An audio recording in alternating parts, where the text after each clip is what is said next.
انہوں نے کوئی نہیں چھوڑا تھا، تعویذ کوئی نہیں، عمل کوئی نہیں۔ میں تعویذوں کو مانتا ہوں، میں عمل کو مانتا ہوں، لیکن یہ بتا دوں کہ کوئی بڑے سے بڑا تعویذ قرآن سے بڑھ کے طاقتور ہو سکتا ہے؟ یہ قرآن تھا جس کی دعائیں، جس کی برکتوں سے عرشوں سے فیصلے دادی گئی، قرآن لپیٹا رکھ دیا۔ ایک صاحب تھے، انہیں کڑھائی کا کام کرتے تھے، ان کے گھر خواتین 8-10 آتی تھی، یہ ہاتھ سے کڑھائی کا کام کرتے تھے، پھر یہ ہاتھ سے بنے ہوئے کپڑے وہ کراچی میں دے آتے تھے اور کراچی سے باہر جاتے تھے، باہرلے ملک میں، وہاں یہ چیزوں بہت پسند کی جاتی۔ تو ایک دفعہ کہنے لگے کہ ہمارے گھر میں حالات بہت سخت ہیں، کوئی دعا فرما دے۔ میں نے ایک دعا کر دی، پھر کچھ عرصے کے بعد کہا کہ حالات ہمارا ساتھ نہیں دے رہے، آپ دعا فرما دیں۔ تو میں نے اس طرح آتے رہے اور مجھ سے اپنے حالات، قرضے، بیماریاں، مشکلات، راہیں بند، راستے بند، ناکامیاں، یہ سب بیان کرتے رہے۔ ایک دم میں نکلنے لگے، میں نے کہا گھر چلو۔ مجھے ہر دفعہ کہتے تھے گھر چل کے اگر دعا فرما دیں، اگر دعا فرما دیں، میں گھر چلو۔ تو مجھے گھر لے گئے، تو میں باہر کھڑا ہو گیا، میں نے کہا پہلے گھر جا کے اطلاع کرو۔ تو جلدی جلدی میں انہوں نے کوئی گھر کو سمیٹا، میں گھر گیا۔ کچھ خواتین بیٹھی تھیں ادھر، کڑھائیوں کا کام کر رہی تھی، ہاتھ سے سینہ پرونا، پھول بنانے، جو بھی ہوتا ہے یہ کر رہی تھی۔ اور گھر میں ایک ویرانی تھی، اور گھر میں ایک وحشت تھی، اور احساس ہو رہا تھا کہ شاید یہ گھر والوں کو روٹی کیسے ملتی ہے، ان کی غربت اور فقر اور تنگ دستی کیسے، کھانا کیسے ملتا، کھانا کیسے ملتا۔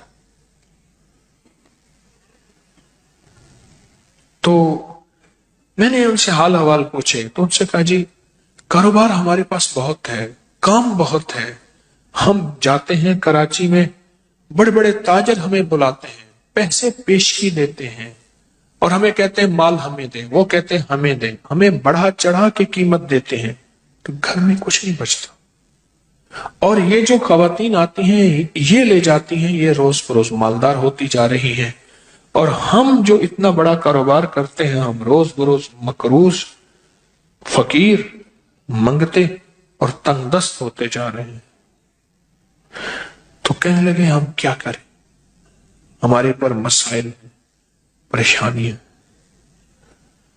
ہمارے کسی نے کہا کہ جادو ہے، پھر ہم نے اس کے لیے یہ عمل کیا، اس نے اتنے پیسے لیے، کس نے کہا جنات ہیں، کس نے کہا کالی چیزیں ہیں، کوئی اتنا آیا۔ انہوں نے مجھے لمبے چوڑے واقعات سنائے جس میں ذرا سارا خرچہ ہی خرچہ تھا، خرچہ ہی خرچہ تھا،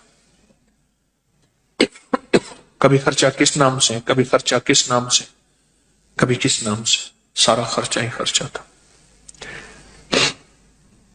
میں نے ان سے عرض کیا میں گھر میں قرآن کہاں ہے؟ کہنے لگا پڑھا، میں کہا وہیں لے جاؤں، میں کہنا لے آؤں، میں کہنا مجھے لے چل۔ تو گھر میں جہاں قرآن پاک ایک الماری تھی، اس میں کاغذ ٹھونسے ہوئے تھے، بہت سارے کاغذ۔ کون سے تھے؟ یہ بچوں کی کاپیاں نہیں ہوتی، بچوں کی کاپیاں جس میں یہ ہوم ورک کرتے ہیں بچے، کاپیاں ہوتے ہیں، ان میں لکھتے ہیں، ان کے کاغذ، اور پرانے کوئی قاعدے ہوتے ہیں، الف انار والا قاعدہ، یہ چھوٹے چھوٹے ABC والے قاعدے، ان کے ہاں بچے بھی پڑھتے تھے، وہ بچے بھی پڑھا کے ان سے فیس لے کے گزارا کرتے تھے۔ تو وہ سارے ٹھونسے ہوئے تھے، ان کے نیچے سے میں نے قرآن پاک نکالا، میں نے کہا اور ہے؟ کہا نہیں۔ اس پہ غلاف لپٹا ہوا تھا، اور اس میں دھول تھی، مٹی تھی۔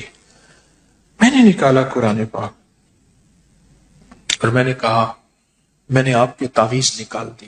اچھا، میں کہ آپ کو میں دکھاتا ہوں جو تعویذ آپ کے تھے، جس کی وجہ سے آپ کے گھر میں بربادی، پریشانی، قرضے، مسائل، مشکلات، میں نے نکال دی۔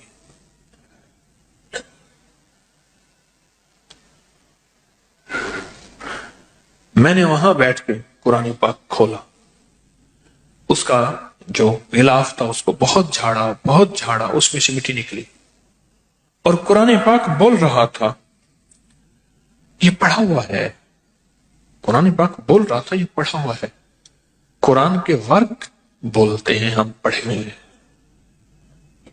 یہ پڑھا ہوا ہے لیکن چھوٹ گیا، اس کا پڑھنا چھوٹ گیا، اس کا پڑھنا چھوٹ گیا ہے۔ یہ پڑھا ہوا ہے لیکن اس کا پڑھنا چھوٹ گیا۔ میں نے کہا یہ قرآن کون پڑھتا تھا؟ کہا ہماری دادی زندہ تھی وہ پڑھتی تھی۔ کتنے سال ہو گئے؟ مجھے یاد نہیں، کوئی 12-13 سال کتنے سال ہو گئے۔ اور میں نے کہا زوال کرا اتنے سال سے، کرا بس ان کی دعائیں تھی، برکتیں تھیں۔ میں نے کہا ان کی دعائیں برکتوں کا یقین ہے مجھے، یقیناً تھی، لیکن ان کی دعاؤں اور برکتوں میں اس قرآن کا ساتھ تھا، اس قرآن کا ساتھ تھا۔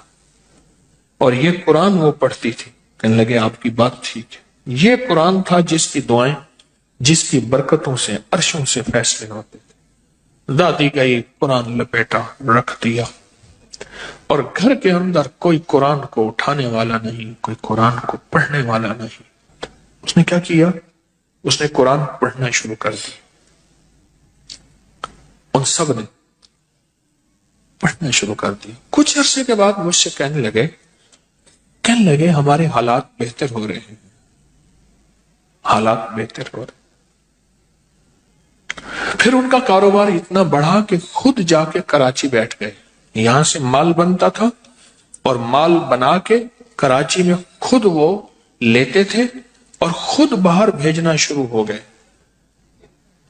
مجھے آج کل کا پتہ یوں ہے، بہت سالوں پرانی بات ہے، آج کل کا پتہ یوں ہے کہ کراچی میں ایک بہت اچھے ایریے میں ان کا بہت بڑا گھر ہے، اور مجھے کئی دفعہ پیغام ملا جب آئیں ہمارے پاس ضرور آئیں، یہ آپ کا لگایا ہوا پودا ہے، ہم تو مٹ چکے تھے۔ اور میں نے کہا سچ پوچھیں، قسم اس ذات کی جس کے قبضے میں میری جان ہے، یہ قرآن کا لگایا ہوا پودا ہے، قرآن کا لگایا ہوا پودا کی بدوائیں ختم ہو گئی، قرآن کی آہیں ختم ہو گئی۔ ہاں، انہوں نے کوئی نہیں چھوڑا تھا، تعویذ کوئی نہیں، عمل کوئی نہیں۔ میں تعویذوں کو مانتا ہوں، میں عمل کو مانتا ہوں، لیکن یہ بتا دوں کہ کوئی بڑے سے بڑا تعویذ قرآن سے بڑھ کے طاقتور ہو سکتا ہے؟ کوئی بڑے سے بڑا تعویذ قرآن سے طاقتور نہیں ہو سکتا۔ مجھے آج کل کا پتہ یوں ہے، بہت سالوں پرانی بات ہے، آج کل کا پتہ یوں ہے کہ کراچی میں ایک بہت اچھے ایریے میں ان کا بہت بڑا گھر ہے، اور مجھے کئی دفعہ پیغام ملا جب آئیں ہمارے پاس ضرور آئیں، یہ آپ کا لگایا ہوا پودا ہے، ہم تو مٹ چکے تھے۔ اور میں نے کہا سچ پوچھیں، قسم اس ذات کی جس کے قبضے میں میری جان ہے، یہ قرآن کا لگایا ہوا پودا